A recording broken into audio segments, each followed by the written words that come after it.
किन लोगों के द्वारा इस विश्वविद्यालय को चलाना है। हम समझ रहे हैं कि शिक्षकों का जो वाजिब एरियर है, पेंशन है, ये सब सारी चीजें, जैसे किसी ने कहा 85, 80 ईयर्स, 85 ईयर्स, लोगों को पता होना चाहिए कि एफए साहब है, हमने कहा है कि 80 ईयर्स जैसे भी होता है बिना उनके एप्लीकेशन दिए उनका कर दिया, बहुत लोगों का हो भी रहा है। ये संभव नहीं है, हो सकता है कि कोई दो चार लोग छूट भी गए होंगे, क्योंकि इतनी पुरानी गाथा है कि फाइल खोलेंगे तो फाइल नहीं मिलती। आप कह रहे हैं शिक्षकों की प्रमोशन की बात, जब बैठ के हम लोग एनालिसिस करते हैं पुराना, तो उस एनालिसिस में हम देखते हैं कि आधे से अधिक प्रमोशन ही गलत। तो अब हम क्या करें बताइए, हम उनको जाके देखें, उनका प्रमोशन खत्म करें, जो हमारे पास व्यक्ति है उसी से तो काम लेना है। हमने कोशिश किया कई लोगों को जो जानकार है लाने की, आते हैं 10 दिन काम किए चले गए, कोई कहते हैं कि हम सोली सोराब हैं, कोई कहते हैं कुछ, लेकिन हम सिर्फ इतना ही विश्वास दिलाना चाहते हैं कि हम चाहते हैं कि कोई भी चीज ऐसा नहीं हो जिसमें शिक्षक प्रताड़ित हो या विद्यार्थी प्रताड़ित हो, ऐसा नहीं। मेरी मंशा कोई नहीं है, लेकिन हमारे पास जो हैंड मिलेंगे उसी से हम काम करेंगे। एफओ के बारे में लगातार कभी ऑफिस आके देखें, 3 चिट्ठी हम सरकार को लिख चुके हैं कि हमको परमानेंट एफओ दीजिए दूसरे विश्वविद्यालय की तरह। 2 बार एफओ का बहाली हुई और दोनों एफओ जो है रिफ्यूज कर दिए। हम तो धन्यवाद देते हैं रजिस्ट्रार साहब को कि ये ज्वाइन करें, जिसके पहले रजिस्ट्रार हो रहा है वो छोड़ के चले। ये तो हम ही लोग टिके हुए हैं, क्योंकि मन में एक लालसा है, क्योंकि अब मेरा अंतिम पड़ाव है। इस अंतिम पड़ाव में एक लालसा है कि हम कुछ करके, इसीलिए हम लोग लगे हुए हैं।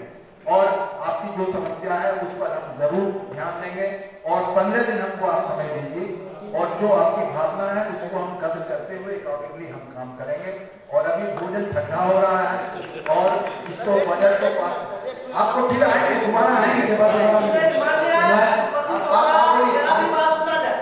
आप लोगों का सब समय दिया जाए ताकि ये अपनी मनोभावना को रख सके। केवल भोजन करना, बजट पास करा लेना, ऐसा नहीं होना चाहिए। इसके बाद बता रहे हैं इस विश्वविद्यालय में 17 कर्मचारी जो है विगत वर्षों से केवल मानदेय काम कर रहे हैं। मात्र 4 महीना का उसको मानदेय दिए हुए हैं, फिर उसको हटाने की बात कर रहे हैं। इधर विद्वान जन, शिक्षक जन अपना वेतन बढ़ोतरी प्लस ये सब बात कर रहे हैं, फिर वो कर्मचारी जो आगे सहमति से, तो इसके बाद बजट पास किया जाए सर। केवल बजट पास करना हो करके ऐसा नहीं है। आप मैं डॉक्टर जयशंकर प्रसाद सनेही, अररिया। आप सीनेट के मेंबर हैं? जी सर। Registrar graduate? जी सर।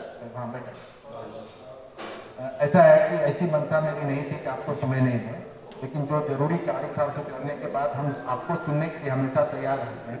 आप जितनी बातें आपने कही, ये 27 साल 26 साल में ये प्रश्न कभी नहीं आज उठा, तो हम उसको रजिस्ट्रेशन का फॉर्म वापस करके फिर से लिखवा के मंगाते हैं। हम नहीं कर रहे हैं, यहाँ के सारे लोग तो आप ही लोग हैं, 25 साल से 27 साल से चला रहे हैं। ये कुलपति तो 2 साल पहले आए, 1.5 साल पहले आए। आपकी जितनी मांगे आप होती हैं उसको करेक्शन कराते हैं। 60,000 सर्टिफिकेट छपा हुआ, उस 60,000 सर्टिफिकेट को फेंक दे तो विश्वविद्यालय का पैसा बर्बाद हो। लेकिन अब जो कुछ भी हो रहा है सब में लालू नगर लिखा जाए। आपने किसी का बात कही, एक नरेश कुमार या किसके बारे में, पहले ये जान लीजिए कि बहाली करने की प्रक्रिया विश्वविद्यालय के द्वारा नहीं की जाती।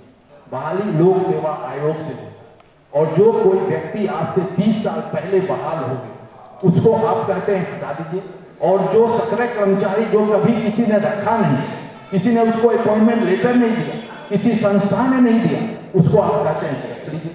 ये तो आपके अपनी सोच है, मैं उसका भी स्वागत करता हूँ, आपको दोनों बात का।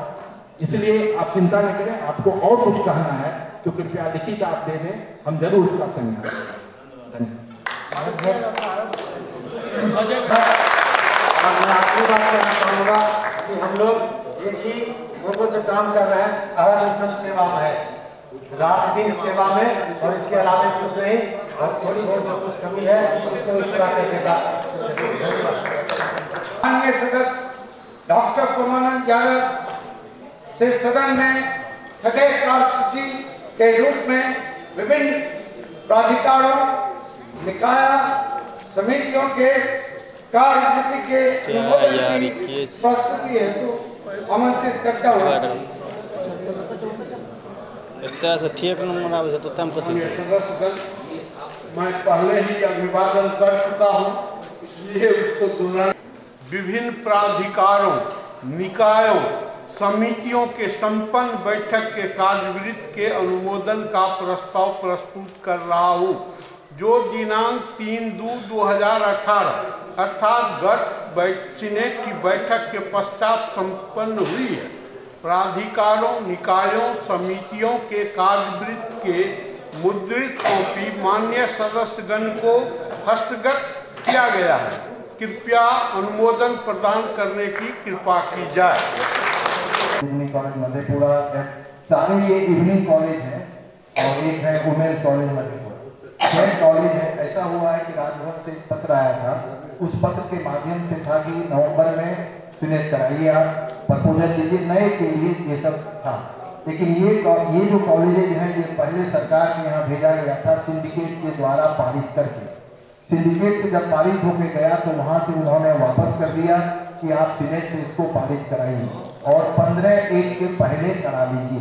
15/1 जो बीत गए, क्योंकि सरकार ने एक डेट दिया था 15/1 के पहले करा लीजिए, लेकिन हमारा सीनेट सेशन में नहीं था, इसलिए हम नहीं करा पाए और उसी पर जो है हम लोग यहाँ करा रहे हैं। उसमें कुछ कॉलेज का जो न्यायालय में केस चल रहा है राज्य सरकार से कि मेरा जल्द से जल्द ये दिया जाए, सेंक्शन की एप्लीकेशन दिया जाए, तो इसको हम लोग इस तरह भेज रहे हैं। आपके कल हम पढ़ के बता रहे हैं कि उक्त क्रमांक 2 और 4 एवं 6, 2 माने इवनिंग कॉलेज मधेपुरा, 4 हो गया SK इवनिंग कॉलेज किशनगंज और 6 हो गया वुमेन्स कॉलेज मधेपुरा का मामला राज्य सरकार के निर्देश एवं न्यायाधीन है। शेष 1, 3, 5 ऐसा इवनिंग कॉलेज विराटपुर और 3 में है आपको JNS इवनिंग कॉलेज मधेपुरा और 5 का 5 है आपको APY इवनिंग कॉलेज त्रिवेणी का मामला न्यायाधीन नहीं है, किंतु राज्य सरकार द्वारा इनके संबंधन का प्रस्ताव सीनेट के अनुमोदन के पश्चात पृथक कर भेजने हेतु निर्देश दिया गया है। इन महाविद्यालयों के संबंधन का प्रस्ताव सीनेट के साथ नहीं रहने की स्थिति में भेजा गया था। 15/1 का समय दिया था जिसमें सीनेट नहीं था। उसमें हमने सारे कागजात को देखने के बाद एक निर्णय लिया है, वो आपके सामने हम प्रस्तुत कर रहे हैं। क्रमांक 2, 4 और 6 के महाविद्यालयों के संबंधन का प्रस्ताव इस शर्त के साथ अनुमोदन किया जा सकता है कि राज्य सरकार के निर्देश एवं न्यायालय के निर्देश इन महाविद्यालयों पर ही प्रभावी होंगे। शेष महाविद्यालय जो कि अभी हमने पढ़ा, शेष महाविद्यालयों का मामला न्यायाधीन नहीं है। फलस्वरूप आज सीनेट की बैठक इन प्रस्ताव का अनुमोदन हेतु प्रस्तुत किया जा रहा है। सदन से अनुरोध है कि प्रस्ताव पर अपना अनुमोदन प्रदान करने की कृपा। अब मैं सदन में अंतिम कार्यसूची के रूप में शोक प्रस्ताव प्रस्तुत करने हेतु डॉक्टर जवाहर झा को आमंत्रित करता हूं। साथ ही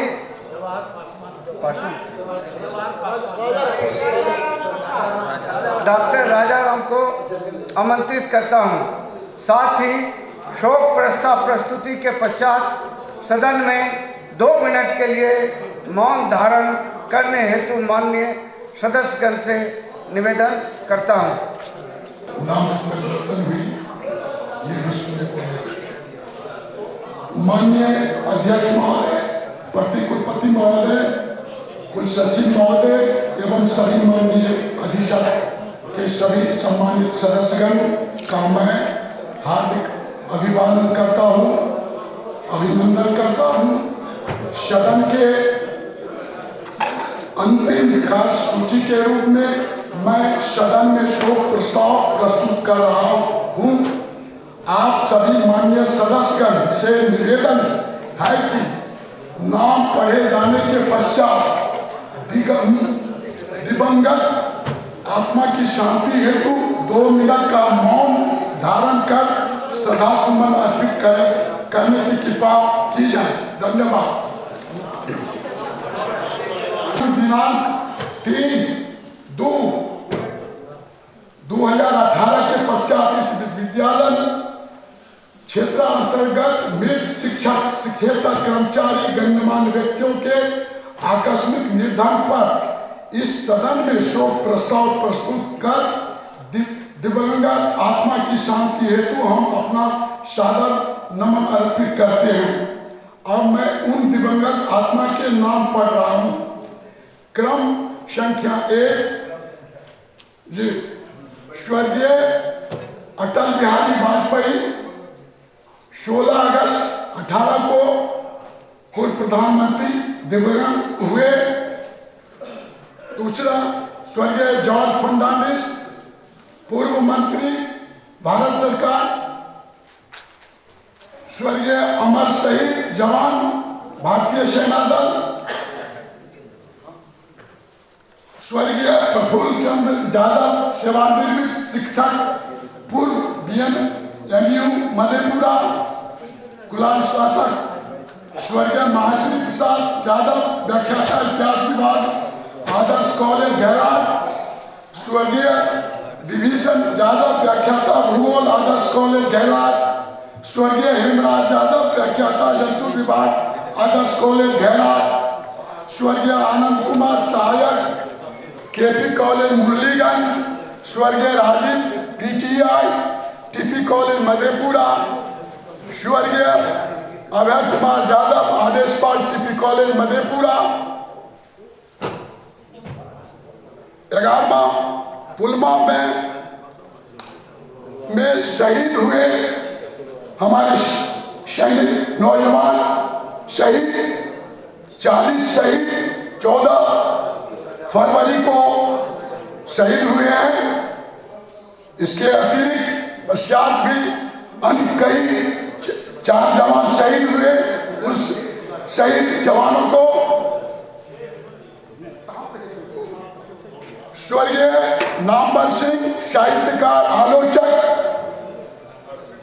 इनके अतिरिक्त जिन व्यक्तियों का नाम आपराधिक कारणों से नामिका में शामिल नहीं है वो पाया है, उनके नाम को शामिल करते हुए स्मरण के साथ सभी माननीय सदस्यों से अनुरोध है कि दिवंगत आत्मा की शांति हेतु सदन में 2 मिनट का मौन धारण कर सदा सुमन अर्पित करें। धन्यवाद। हरिप्रसाद से नाम भी बोल दिया जाए आपने। स्वर्गीय हरिप्रसाद सिंह PG सेंटर सहरसा।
से कुलपति महोदय के पास कार्रवाई के लिए रखेंगे। धन्यवाद। अगला है माननीय अध्यक्ष महोदय की अनुमति से सदन की कार्रवाई के समापन के पूर्व राष्ट्रीय गान प्रस्तुत करने हेतु गायकों को आमंत्रित करता हूं। साथ ही राष्ट्रीय गान के दौरान माननीय सदस्यों से निवेदन है कि वे अपने अपने आप लोगों के अनुमति से मैं ये आज का सदन इसके समाप्ति की घोषणा करने के पहले मैं सभी माननीय अभिषद के और अधिषद के सदस्य सभी को मैं तहे दिल से उनका शुक्रिया अदा करना चाहता हूँ।